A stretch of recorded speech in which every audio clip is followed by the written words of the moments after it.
Welcome back to my channel. இன்னைக்கு உளுத்தங்களி எப்படி செய்யறதுன்னு பார்க்கலாம்.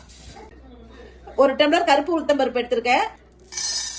இதை கொஞ்சம் வறுத்து எடுத்துக்கலாம். உளுந்து வந்து நல்லா வாட வர வரைக்கும் கொஞ்சம் ஸ்லோ ஃப்ளேம்ல வச்சு நல்லா வறுத்து எடுக்கணும். உளுந்து வறுத்தாச்சு, இது கொஞ்சம் ஆறட்டும், அப்புறம் மிக்சர் போட்டு அரைச்சிக்கலாம். இப்போ உளுந்து எடுத்த அதே டம்ளர்ல ஒரு டம்ளர் அளவு நம்ம வெல்லம் எடுத்துக்கிறோம். ஒரு டம்ளர் தண்ணி ஊற்றி இந்த வெல்லத்தை அதுல போட்டுடலாம். உளுந்து ஆறிடுச்சு, இப்ப அரைச்சி எடுத்துக்கலாம். அதுல ஒரு 3 ஏலக்காய் போட்டுக்கலாம். தண்ணி ஊத்தி கெட்டி இல்லாம கட்டி கட்டியா இல்லாம கரைச்சிக்கலாம். இந்த பழத்துக்கு நல்லா கரைச்சிட்டு கட்டி இல்லாம கரைச்சிட்டு கொஞ்சம் ஸ்வீட் எடுத்து கொடுக்கறதுக்காக லைட்டா உப்பு சேர்த்துக்கலாம். ஹை ஃப்ளேம்லயே வச்சு கொஞ்சம் விடாம கிண்டுங்க.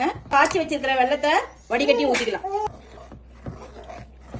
மாவு இந்த பழத்துக்கு வந்தோடனே கொஞ்சம் கொஞ்சமா நெய் ஊத்தி கிளறணும். உளுத்தங்களி ரெடி ஆயிடுச்சு. இந்த ரெசிபி உங்களுக்கு பிடிச்சிருந்துச்சுன்னா எங்க சேனலை சப்ஸ்கிரைப் பண்ணுங்க, லைக் பண்ணுங்க, ஷேர் பண்ணுங்க.